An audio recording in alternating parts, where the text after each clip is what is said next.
The late afternoon heat of Manila pressed down like a heavy blanket, thick and unyielding. The skies were painted in a deep orange haze, the kind that made the whole city look like it was glowing. Jeepneys lined the streets in their usual chaotic rhythm, colorful, loud, and full of life. Their chrome-painted sides reflected the dying sunlight, while conductors hung off the metal bars, shouting routes with voices hoarse from the day's grind. Underneath all that noise, tucked away in the dimness of the Quirino underpass, stood Ely. At 19, Ely looked older than his age. His shoulders carried more weight than they should have, and his eyes held stories no teenager should know. His clothes were faded and often too big on him, but he wore them with quiet resilience. His hair, dark and unkempt, curled slightly at the ends from sweat and humidity, and slung across his body like a loyal friend was his battered guitar. The wooden body bore scratches, dents, and faint carvings from people who had once borrowed it. One of the tuning pegs was held together with electrical tape. When he strummed, one of the strings vibrated unevenly, giving it a raw, imperfect tone, but an honest one. Every night, Ely stood in the underpass and played for strangers moving too fast to see him. Some nights he earned 150 pesos, some nights he earned nothing, but he never stopped. His mother's medication depended on this small income. Her asthma attacks had grown more frequent, and the government clinic was always overcrowded. Ely had promised himself years ago that he would never let her run out of medicine again, not after the night he carried her to the barangay, sent her barefoot, praying she wouldn't stop breathing before they got there. So he played, he sang, he survived. Tonight felt no different, until it did. Ely positioned himself under a flickering bulb that buzzed every few seconds. People brushed past him, some slowing down to listen, others walking as if he were part of the concrete floor. His voice carried through the underground tunnel, echoing off the walls like a soft plea searching for a place to land. He sang a classic Filipino ballad, one his father used to sing when he was a child. His father had left when Ely was 9, but the memory of that voice was the only gift he carried from him. As Ely reached the bridge of the song, a woman's footsteps slowed, then stopped. He noticed from the corner of his eye a tall woman with a backpack and a camera hung loosely around her neck. A tourist, something rare in this part of the city. She listened intently, captivated, almost frozen by his voice. Ely kept singing, not daring to hope. When he finished, she approached him with careful steps as if she didn't want to break the moment. "Your voice," she said, struggling to find the words. "It's beautiful, emotional, real." Ely smiled shyly and bowed his head.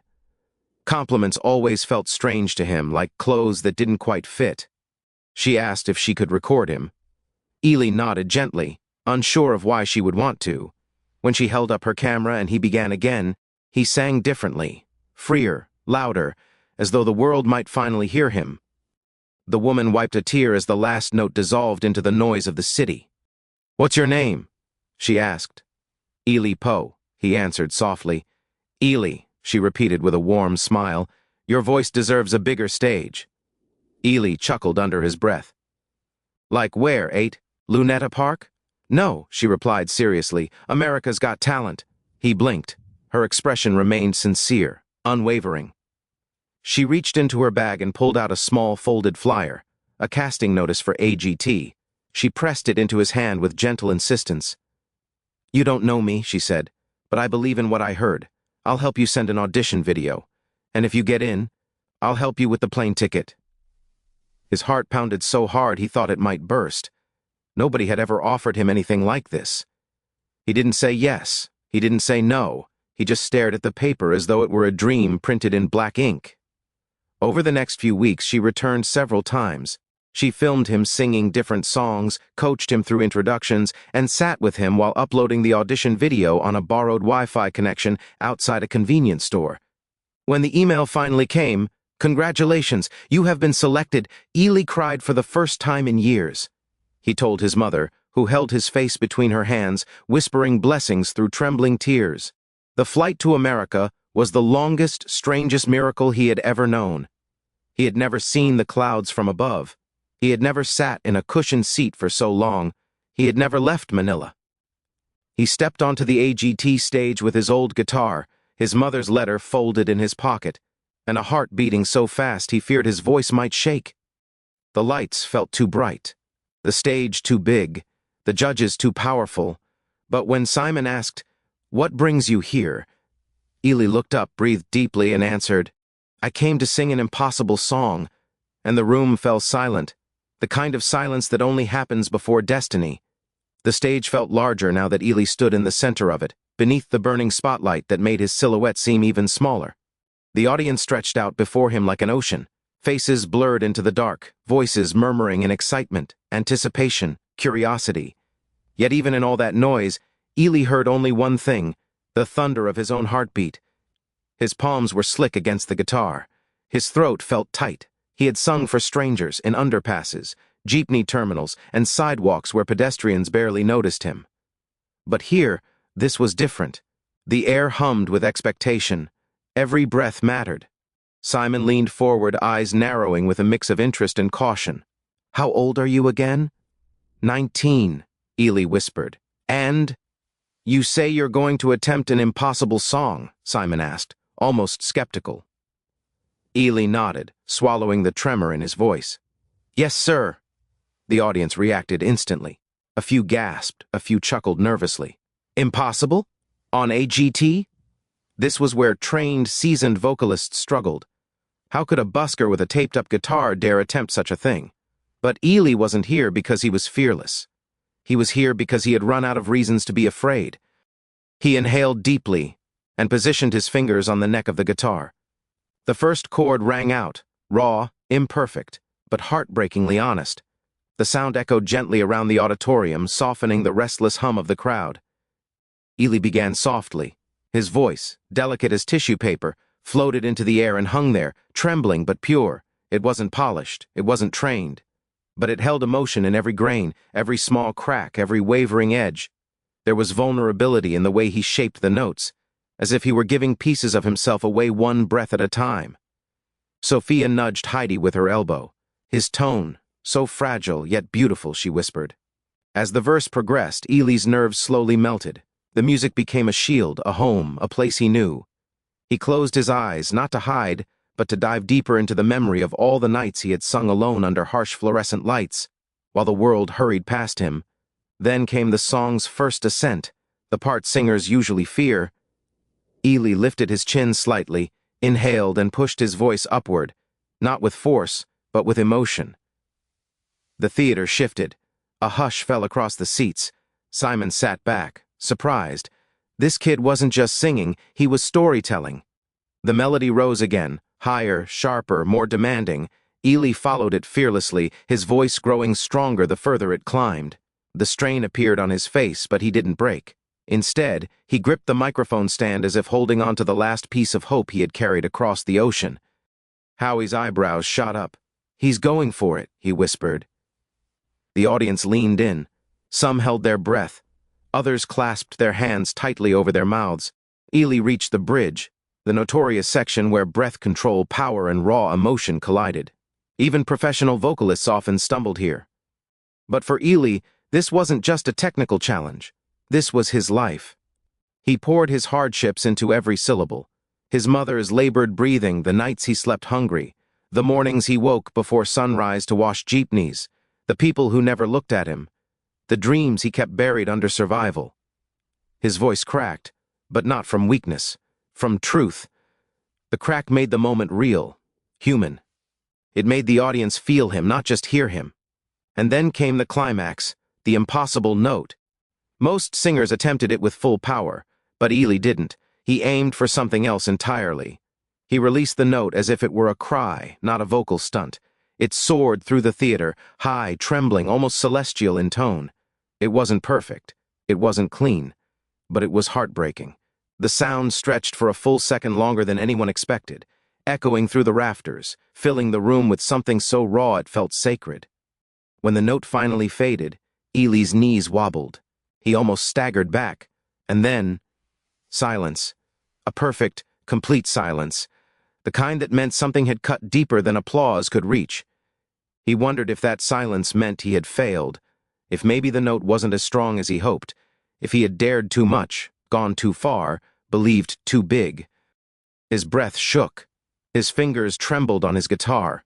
But before doubt could finish its thought, someone stood. A woman in the third row rose to her feet, wiping tears with both hands. Then another person stood, and another, and another. Within seconds, the entire theater erupted into a standing ovation. A roar swept through the room like a wave smashing against shore. Ely's eyes widened in disbelief. Simon didn't clap. He didn't stand. He just stared at Ely, frozen, calculating, affected.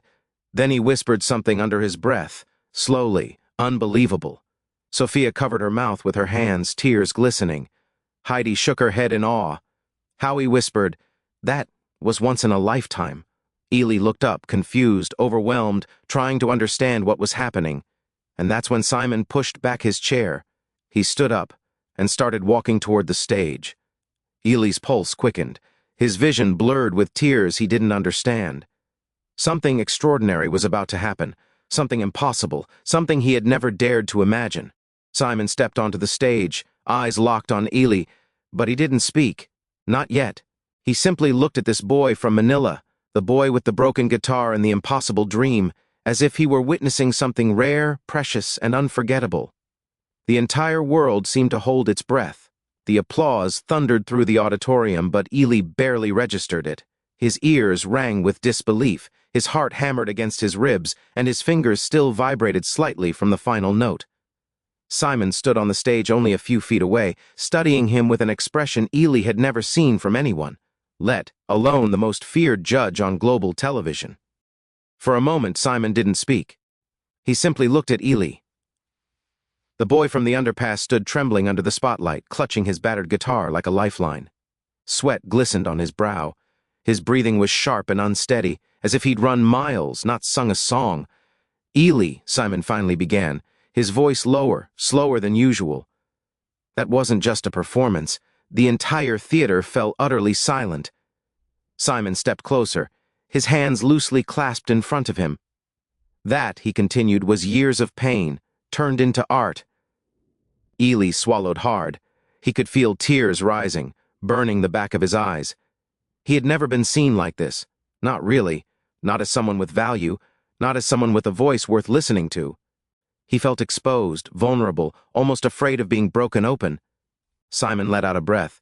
"I don't know how a 19-year-old who spent years singing under a bridge managed to do what seasoned performers can't, but you didn't just hit the impossible note." He paused. "You became it." A collective gasp rippled through the audience. Ely felt something tighten in his chest, emotions swelling too big to hold back. Simon turned, walking slowly back toward the judge's desk. Every step sent a wave of anticipation through the theater. Sophia leaned forward, already covering her mouth. Heidi clasped her hands together. Howie watched with wide, unblinking eyes. Simon reached his chair. He didn't sit. Instead, he placed both palms flat on the desk, staring at the golden buzzer as if weighing its gravity. The room pulsed with tension. No one moved, no one breathed. The entire arena felt suspended, waiting for something monumental to happen. Ely, still trembling on stage, whispered under his breath, "Please, please." He didn't know what he was begging for. Validation? A miracle? A sign that he hadn't wasted the courage it took to get here? Simon looked up at him one more time, and everything stopped. "Ely," he said softly, "you came here with nothing but a guitar and a dream, but you showed us something extraordinary." Simon lifted his right hand. Ely's breath caught, and then, without hesitation, Simon slammed his palm onto the golden buzzer. Boom! The sound echoed like a thunderclap exploding through the auditorium.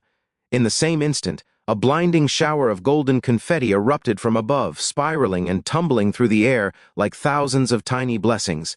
The audience leapt to their feet, screaming. The judges burst into applause. The music swelled triumphantly. Ely froze. His face went blank, shock carving itself into every line. He didn't cry at first, he didn't smile, he didn't move. It was as if his brain couldn't process what was happening. A second passed, then another, and then his knees buckled. He fell to the stage floor, one hand pressed against his chest, the other gripping his guitar as golden flakes rained over him like sunlight turned to paper. Sophia rushed toward him from behind the desk, her long dress brushing the floor as she hurried up the stairs onto the stage. Heidi followed, and even Howie stepped forward with arms wide open. Ely finally began to sob, quiet, shaking, unstoppable sobs that came from the deepest part of him. The kind of tears born from years of swallowing disappointment, heartbreak, hunger, and hopelessness. Sophia knelt beside him, wrapping an arm around his shoulders. "You deserve this," she whispered into his hair. Heidi stroked his back. Howie gave a reassuring nod, eyes misty. But Simon remained where he was, watching him with an expression that was equal parts proud and humbled. When Eli finally stood, still crying, still shaking, Simon stepped onto the stage and approached him. The crowd roared even louder. Ely looked at him through tear-blurred eyes. The man who had once terrified him now felt like the only person who understood the magnitude of this moment. Simon placed both hands on Ely's shoulders. "Do you have any idea," he said gently, "how many people will feel seen because of what you just did?" Ely tried to speak, but no words formed. He could only nod weakly. Simon continued, voice thick with emotion. "You're not just a busker anymore. You're a star, a real one." More confetti rained. More cheers erupted. The stage lights glowed brighter, reflecting off the shimmering gold pieces scattered across Ely's hair, clothes, guitar, transforming him into a silhouette of triumph. And then Ely remembered something. He pulled a crumpled note from his pocket, the letter his mother had written before he left Manila. Her handwriting shaky but heartfelt, her final line echoed in his mind.